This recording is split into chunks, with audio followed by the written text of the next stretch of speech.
1 in 4,096 Pokemon are supposed to be shiny, which means it's possible some people have never seen one in their entire lives. Or maybe they've just seen a sunburnt Garchomp and just ran right past it. Anyways, just last year, I dived into the world of shiny hunting, and since then, I've found my fair share of shiny Pokemon. But since I've been feeling slightly frustrated at being over, I don't know, 5,000 encounters in on trying to find a pink bunny in BDSP as part of a personal vendetta, I wanted to do something a bit more fun with shiny hunting and decided to take on the Shiny Rainbow Challenge inspired by PM7. What is the Shiny Rainbow Challenge, you may ask? Well, it's quite simple. Basically, all you have to do is catch shiny Pokemon in the order of the rainbow. Find a Pokemon that's not in that order? Too bad, so sad, you have to keep going until you find the next color. However, I didn't exactly know when I was going to attempt the Shiny Rainbow Challenge, so I ended up deciding to wait for an opportune moment before starting it. This challenge finally got started back in late February of 2024 in the middle of my pink-only Pokemon playthrough because one of my community members, Kuro, kept talking about how they'd been trying to find a shiny Nidoran for a blue Pokemon-only playthrough in Let's Go Eevee. After a few days of them not succeeding though, and constantly, and I mean constantly, giving us updates on them not finding a shiny because they were too stubborn to catch a Nidoran female, I decided to see if I could work some shiny magic for myself, just to do a little trolling. And 10 minutes later, right outside Celadon City,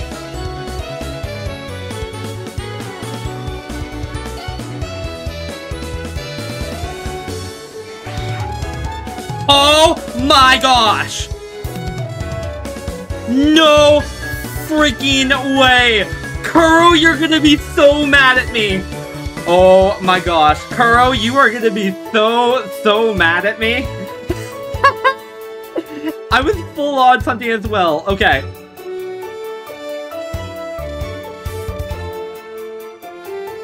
Oh my gosh, Kuro, you're gonna be so mad at me.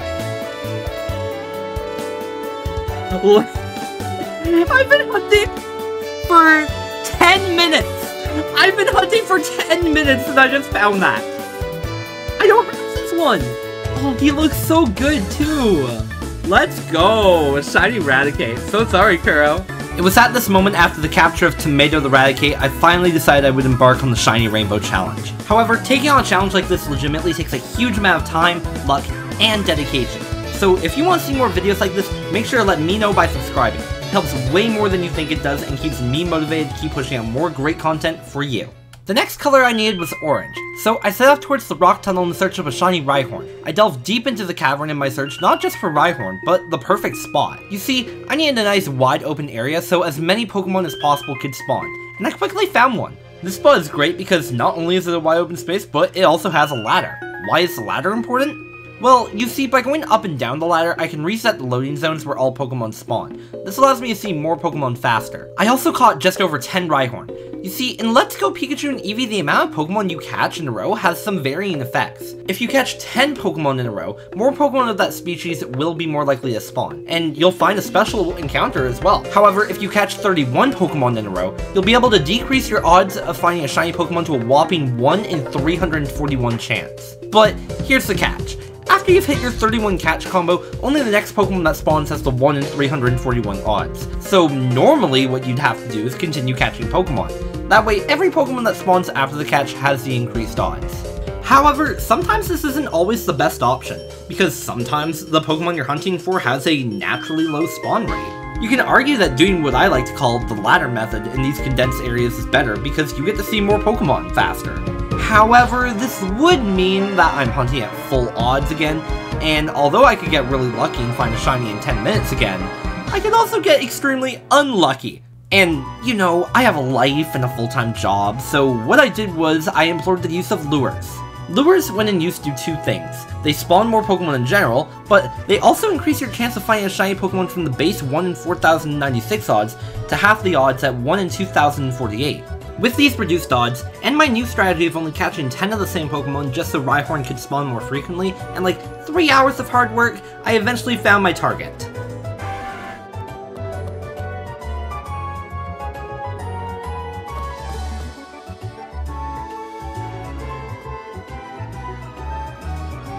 Yeah! Let's go! Oh, that's awesome! That's 2 shinies in one session, let's go! Awesome. That was about 768 encounters, I think. Let's go. With 2 out of the 6 colors accounted for, I need to begin hunting for the next color, yellow. So I decided to head back to Route 7 where I caught Tomato the Raticate and attempt to catch a shiny Growlithe whose evolution is probably one of, if not the best yellow shinies in the game. But I also had some alternative reasons for going back. You see, in this challenge I'm in, to the best of my knowledge, I'm limited by one thing. It's not game knowledge, I think I've proved by now I have plenty of that, but time. I'm kind of in a race against my community member Kuro. All Kuro has to do to beat me in this challenge that he doesn't know he's participating in is to catch 1 shiny. And I still have 4 more to catch, so I have to be as efficient as possible. That's why I returned to Route 7.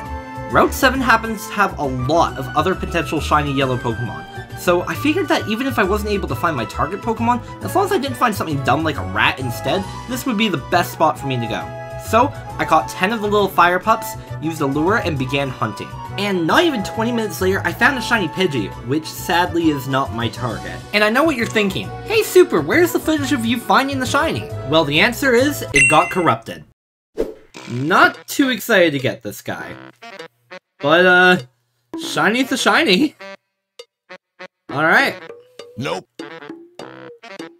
That was like another 10 minutes of grinding. Get in the ball, please.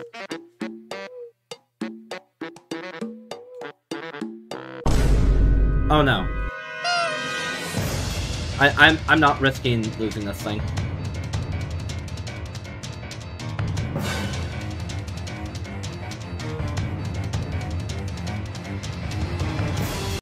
Okay, that's my 3rd shiny Pidgey. Wow. So, needless to say, I wasn't too excited. That, or it was 1 AM. But hey, now I can say that 3 out of 3 Pidgeys I've caught on my main account in Let's Go Pikachu are shiny. I can't really complain too much. I mean, so far this was 1 full-odd shiny and 2 half-odd shiny Pokemon in roughly 4 hours. So I went to bed feeling on top of the world and like nothing could stop me. On day 2, after I returned home from work, I began the task of trying to get a green shiny Pokemon. Now, I already have one of the best green shinies in the game, so I decided to head all the way to Kanto's power plant to hunt for a Grimer instead. But little did I know how long this hunt was going to take. So, remember how I said I had a limited amount of time to hunt? Yeah, I did. In fact, my time was so limited because I had other content I needed to make that I stayed up until 4 AM for the beginning of day 3 trying to find this Grimer, because I didn't want to break my catch combo. I caught so many Grimer, I had a catch combo of over 300, which combined with the lures made my odds to the next Pokemon after each catch being a shiny a 1 in 315 chance.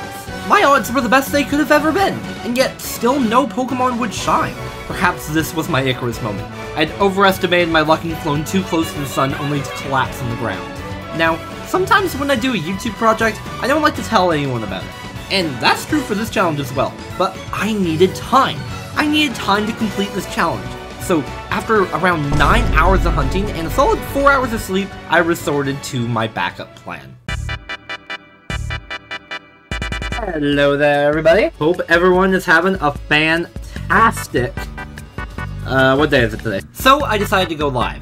And if you're wondering about why the mic quality of the stream is so bad, it's because my webcam's mic got recorded instead. But brushing that aside, doing this live stream was exactly what I needed to reinvigorate myself to complete this challenge. And the best part about streaming is that instead of watching a TV show on my other monitor, I get to talk with chat and give you all some out-of-context moments shiny hunting Grimer. I hate Grimer and Muck. Did anyone ask? Favorite Smash character? Isabelle. I just like annoying people with her fishing rod ability. As for Smash, Kirby for Brawl, and in the 3DS Wii U area, I'm Zelda and Palutena. You would be a Palutena player. Super, what's happening?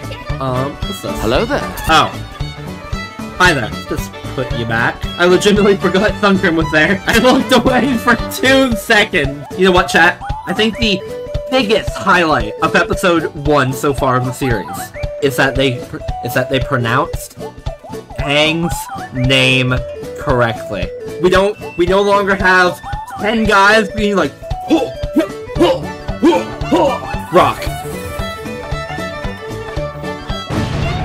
Looks like someone didn't get the 10-minute look. I know.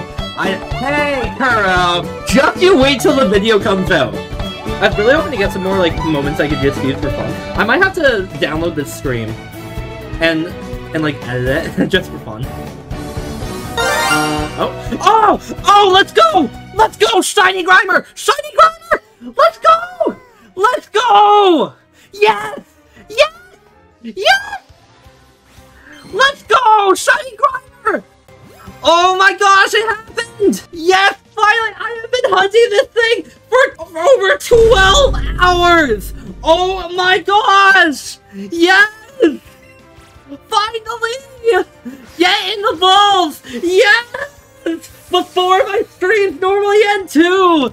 Oh my gosh, yes! Oh my gosh, finally!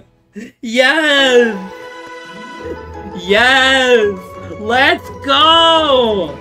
It may have taken half a day of filtering through all the muck, but somehow I had persevered and found Watermelon the Grimer, putting me at 4 out of 6 shinies. And while my chat knew I was doing some kind of challenge, they didn't know what.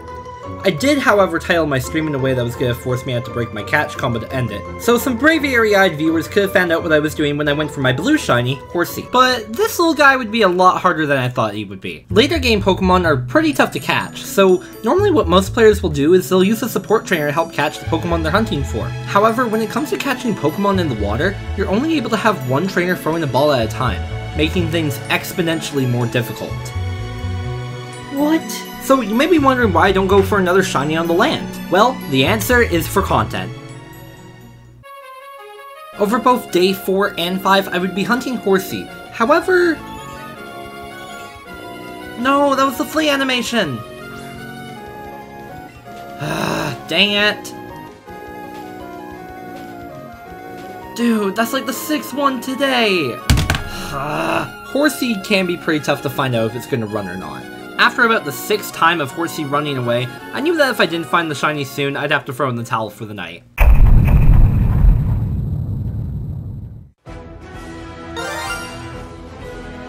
Oh, yes! Yes! Oh my gosh, yes! Get me out of this tentacle. Oh, there it is! Oh, she looks so cool! Oh my gosh. Let's go! I have failed so many catch combos on these stupid things. Oh, I want to freak out so bad, but I don't want to wake my family up. They're all asleep. I am not failing this thing. Oh man, it looks so good too. I know it's just a different color of blue, but still. Alright! That's 5 out of 6. I only have one more to go. So, now that I'm 5 out of 6 colors of the rainbow done, I had to figure out what Pokemon I was going to find for my favorite color, purple. But it's the most daunting color out of all of them. The Kanto region has a lot of really good shinies. However, when it comes to purple, they don't have too many. Many of the purple shiny Pokemon are either special spawns or have a 1% chance to appear as an encounter. And because despite what you may think, I have some self-respect for me and my time, I wanted to wrap this challenge up pretty quickly. Now, remember Kuro? You know, the guy that started these whole chain of events because he wanted to do a blue-only Pokemon challenge? At this point, he still hasn't found his shiny Nidoran male. But throughout this hunt, I've been a little bit of a troll, and I may have suggested a few times for Kuro to just catch a Nidoran female, but he's been pretty adamant on getting the blue rabbit. So I thought to myself, what if I go for a Nidoran female? Well, if I did that, it would be the pettiest thing in the world! Oh, wait. I think I'm gonna do another, like, 10 encounters and then go to sleep. My throat's really dry. Shoot. Really?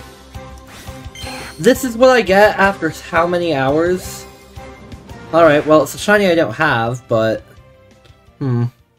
So look, I know I may not sound excited, might I dare even say moody, but in my past self's defense, there I was at 3 AM on a Thursday sitting and staring at a shiny Pokemon that I didn't either want or need, especially since I already had his older brother! Obviously I knew throughout the entire challenge that this possibility could happen, to the point where all the way back in February, ouch, I made a small rule that in the event I find a shiny Pokemon that wasn't the current color I was looking for, I'd catch and give it away to a random member of my Discord community. So, congrats to this lucky viewer. But after getting my first phase of the challenge, I decided to save and quit for the evening and go to bed for the night. Around 3 PM on day 8 of the challenge, I began grinding out Nidoran encounters again. But at this point it felt like I was just going for the motions.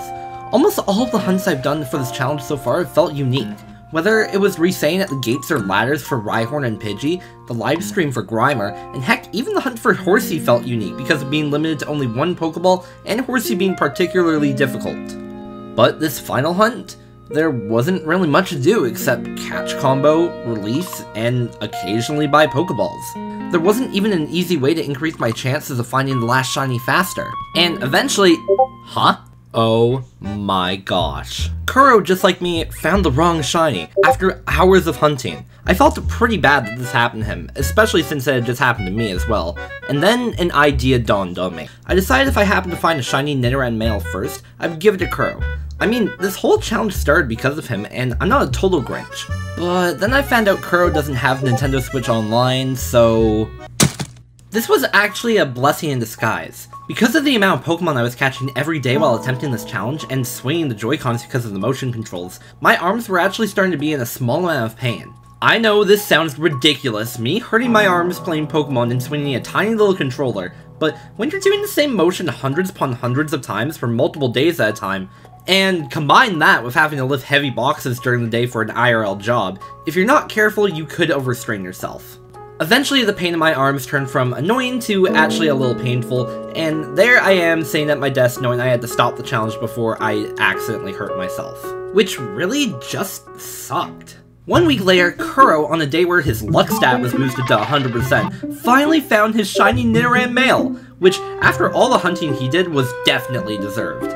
I was a little sad that because of my concern about getting hurt, I didn't complete my Shiny Rainbow challenge before my viewer found his shiny, but I was still really happy for him. But sadly, considering my arms were still in a slight amount of pain, I knew I had to end the challenge.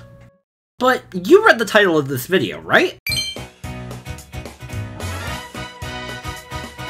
Now, I don't know why, but I suddenly had the urge to come back to complete this challenge. But at this point, I knew what hunting for days at a time could do, and I didn't want to repeat the same mistakes I had made months prior. So to help me complete this challenge, I decided to complete a task I had yet to complete in Let's Go Pikachu and Eevee, completing my Pokedex. So I bought Let's Go Eevee for the version exclusives I needed, and with the help of the pink-only Pokemon Squad, I obtained the ultimate shiny hunting item, the Shiny Charm. In most Pokemon games, after catching every Pokemon in the region, you can obtain this amazing item, which increases the chance of you being able to find a shiny Pokemon from the base odds of 1 in 4,096, all the way to a 1 in 1,365 chance. This may not sound as good as a catch combo, but while the catch combo only increases the odds of the next Pokemon that spawns after catching one, the Shiny Charm, like lures, increases the odds of every Pokemon that spawns. And the best thing about it is that it can stack with the other two methods I was doing previously. When you have the Shiny Charm, an active lure, and a 31 or greater catch combo, the next Pokemon that spawns after catching the 31st or greater Pokemon has a 1 in 273 chance to spawn as a shiny. And besides that, every other Pokemon that spawns after it has a 1 in 1024 chance because of the buffs from both the lures and the Shiny Charm. And so, with all the preparations completed, on May 1st I began my first shiny hunt in months. And if you're wondering exactly how many days it's been since I started this challenge, yikes. For the sake of my own mental health though, we're gonna call it day 11. Upon beginning the final hunt, I realized I had given myself a new problem. Since I had been in the game in order to obtain the Shiny Charm, Pokemon can now spawn flying in the air above where I was hunting. And since there was nothing I could do to prevent this, I was desperately hoping for my next shiny Pokemon to be on the ground and not in the air. However, after what was a very quick 10 hours, day turned to night, and so I had to get ready for bed. I was a little annoyed that after 10 hours of hunting I still hadn't found my target, but I knew I would be able to get it the next day.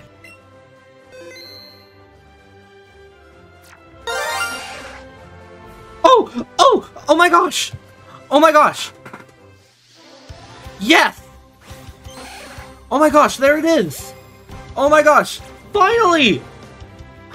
The time is currently 2:46 a.m. Oh my gosh. Finally! That's the final one! This whole shiny hunting challenge is over! At the last moment, just before hitting the home button for the night, the challenge was completed. And even though it had been stagnant for multiple months in a row, even though Kuro had found his shiny before I found my 6th, I couldn't help but think back over the past few months of when I started this thing. But I think just taking on this challenge was ultimately just a huge test of my endurance. Yes, I didn't phase on my hunts too many times, but almost half of the shinies I caught in this video forced me to work hard for them. It's probably pretty obvious that this video has been a thing going on in the background of quite a few other live streams and videos I've made, and some videos that I'm still making, or just getting back to completing. And let me tell you, these last few months of trying to edit this challenge all together, writing the script and trying to find the words I've wanted to say, and trying to balance my IRL job has almost been as difficult as the challenge itself. And while this video may not necessarily mean anything to you, the person watching it, to me it stands as a testament of the time and effort I'm willing to put into being here on YouTube. This video stands to tell me in the future that even if things get rough, I can do this YouTube thing. It's my dream. It's my dream to be entertaining, making tons of great laughs and fun memories I can look back on in the future.